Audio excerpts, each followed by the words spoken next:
Brother has always been the one our family pointed to when they wanted to feel proud of themselves. The star athlete in high school.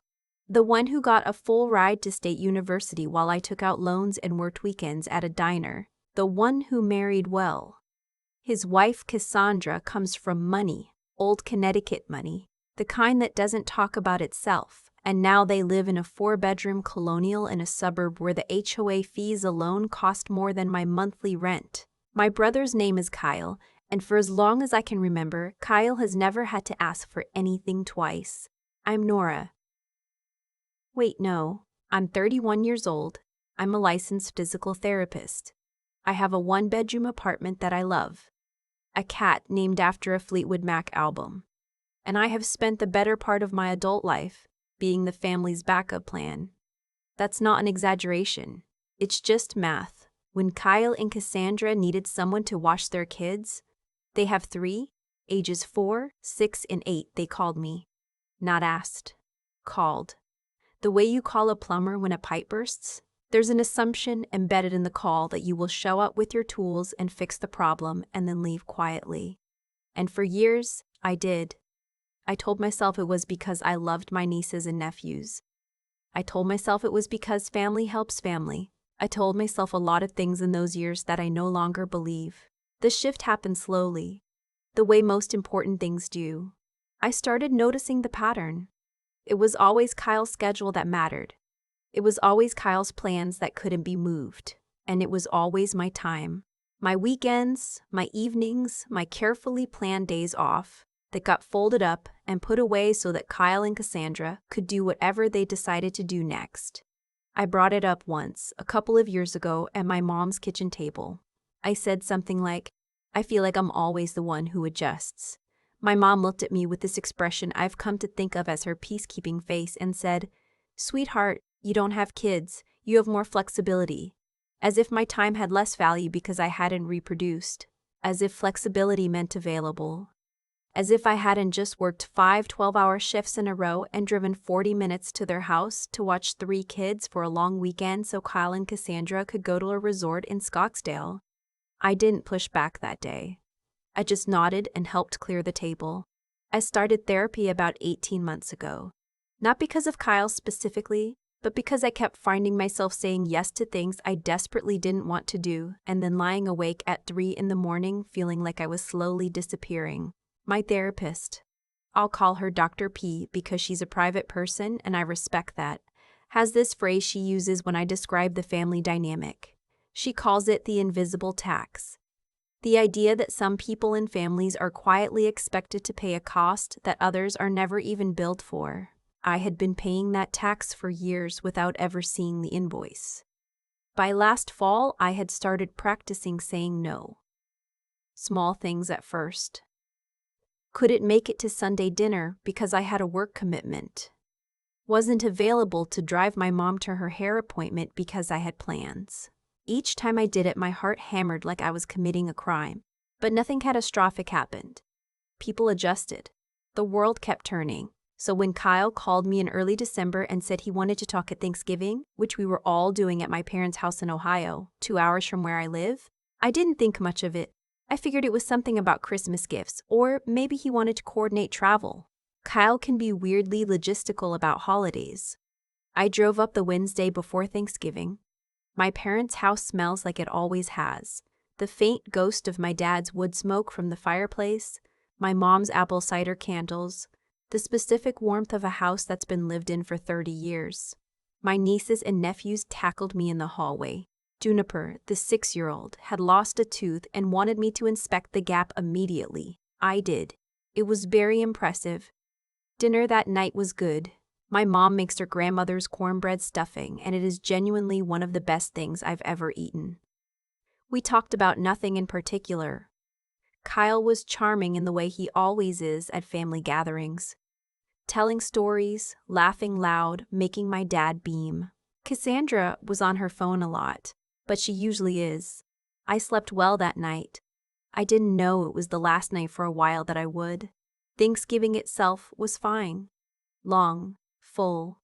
The usual mix of warmth and mild dysfunction that I think most American families know by heart. By the time the pie was gone and the kids were sugar-crashed on the living room floor watching a movie, I was feeling genuinely content, full and sleepy and glad I'd come. That's when Kyle sat down next to me on the couch, pulled his phone out of his pocket, and opened his calendar app. I want to be precise about this detail, because it matters. He didn't ask, "Hey, do you have a second?" He didn't say, "I wanted to run something by you." He just sat down, opened his calendar, and started talking. "So Cassandra and I are doing New Year's in Cancun," he said. "Just the two of us. It's been a crazy year. We're flying out December 29th, back January 5th. The kids are going to stay with you." I actually thought I'd misheard him. I said, "I'm sorry, what?" He looked up from his phone with this expression, this mildly impatient expression, like I was a meeting that had run long. "The kids. December 29th to January 5th. You'll have them. We're going to fly them to you so you don't have to drive up." I opened my mouth and closed it. Something very specific happened in my chest in that moment. Not quite anger, not yet. More like recognition, like a pattern clicking into place and suddenly becoming impossible to ignore. "Kyle," I said, "you didn't ask me." "I know your schedule," he said. "You're off between Christmas and New Year's, you told Mom." "That's not—" I stopped, breathed. "That's not the point. The point is you're telling me, not asking me, and I have plans." He frowned. Not concerned, just inconvenienced. "What plans? You said you weren't doing anything." I said I wasn't working. That's not the same as nothing. I had, in fact, already paid a deposit on a cabin in the Smoky Mountains. 4 nights, starting December 30th. I'd booked it 2 months earlier, specifically because I wanted to spend New Year's alone for the first time in my adult life. Just me, the mountains, a stack of books, and no obligations. It was already on my calendar, in my budget, and in my work air. And in my budget, and in my heart. "I have a trip planned," I told him. He stared at me. "A trip where? That's not really relevant. You're going somewhere alone?" "Yes, Nora." He caught himself, seemed to recalibrate. Then he smiled, the same smile he uses in sales meetings, I'm sure. Patient, reasonable. "Look, the deposit's already paid for Cancun. It's non-refundable at this point. And honestly, you're the only one we trust with the kids. Mom and Dad. You know Dad's hip is bad. He can't chase after them all day. And Cassandra's parents are in Florida. They're not going to fly up. You're the logical choice. The logical choice."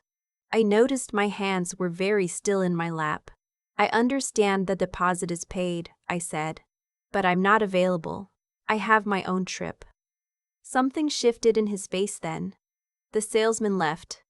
"It's a week, Nora. It's not a big deal." "It's a big deal to me." He looked at me like I'd said something in another language. Then he stood up, said, "We'll talk more about this," and walked back to where my dad was watching football. We didn't talk more about it that night. I drove home to my apartment on Friday morning, and the whole 2-hour drive I kept replaying the conversation, second-guessing myself, wondering if I was being unreasonable. That is how deeply the habit of self-doubt was still wired into me. I texted my best friend Simone that afternoon. I typed out the whole thing and sent it before I could edit it. She called me within 4 minutes. He opened his calendar app, she repeated back to me. His calendar app. "Nora, I know. You were not watching those kids." Just having someone say it plainly like that, no hesitation, no qualifications. I felt something in my shoulders release that had been clenched since the couch. The calls started that weekend. My mom first, on Saturday. She had that careful voice she uses when she's been put up to something. "Honey, I talked to Kyle, and I just want to make sure you two can work this out. You know how hard he's been working this year, and Cassandra really needs a break." "Mom," I said, "did anyone ask me before Kyle booked that trip?" Pause. "Well, I'm sure he assumed that's the problem." My mom sighed. Then she said something that stuck like a splinter. "You're so much more flexible than Kyle, though. You just are." I told her I loved her and I'd call her later, and I hung up. Kyle called Sunday. More measured this time, like he'd workshopped his approach. He talked about how the kids adored me, which was true and also completely beside the point. He talked about how stressed Cassandra had been, which may have been true and was also not my responsibility to fix. He brought up, and I am not making this up, a birthday party I'd missed 3 years ago because I was covering a shift, as though this was a debt I still owed. I said, "Kyle, I've given you a lot of my time over the years and I've never made you feel bad about it. But I have plans this time and I'm not canceling them." He said, "What plans could possibly be more important than family?" I said, "My own life." He hung up.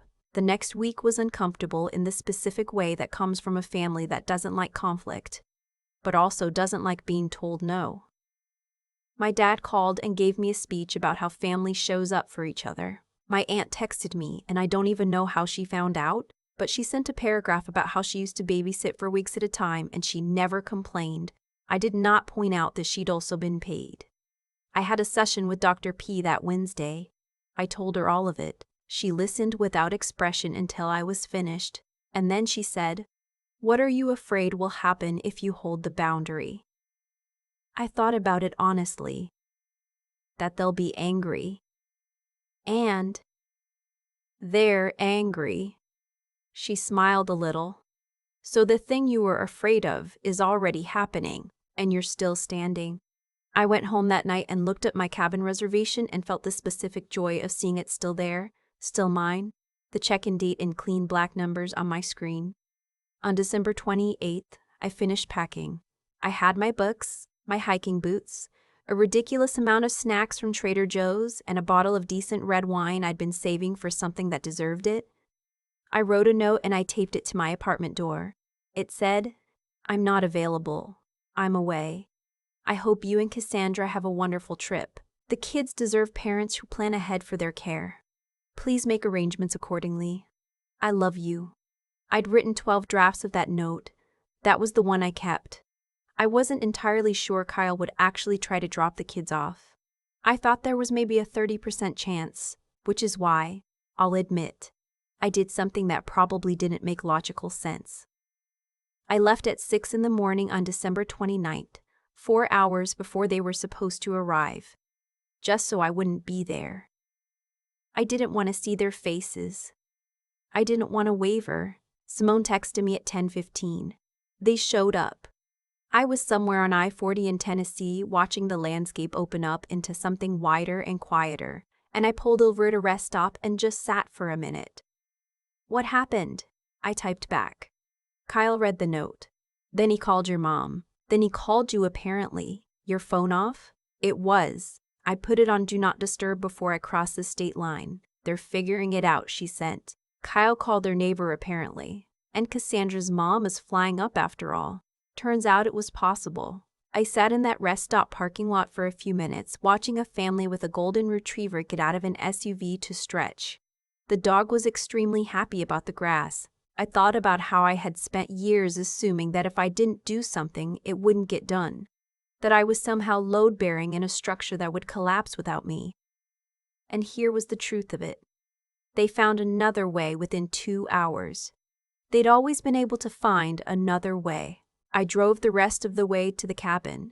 It sat at the edge of a tree line with a porch that looked directly at a ridgeline, and on December 30th, I sat in a rocking chair with coffee and a blanket and watched the morning come in over the mountains, and I did not feel guilty. I want to say that plainly because for a long time guilt was the water I swam in. But that morning, I just felt clean. My phone stayed off most of the trip. I'd told Simone the cabin's landline number in case of actual emergency. There was no actual emergency. I read 2.5 books. I hiked a trail that nearly killed me on the uphill and was transcendent on the way down. I made pasta from scratch for the first time, badly, and ate it anyway. On New Year's Eve, I opened the bottle of wine and sat on the porch and watched the sky and thought about who I was becoming. When I turned my phone back on January 3rd, there were 17 missed calls and a thread of texts that I read once, quickly, and then set the phone face down on the kitchen table. I won't reproduce all of them. What I will say is that the word selfish appeared 4 times. Unbelievable appeared twice. My aunt had sent a voice memo, which I didn't listen to. My dad had texted, "We raised you better than this." My mom had texted, an hour after that, "I'm sorry. Call me when you're ready." That one I saved. I drove home on January 5th. I cleaned my apartment, unpacked my bag, fed Rumors the cat, and made a cup of tea. Then I called my mom. She cried a little. Not the manipulative kind of crying.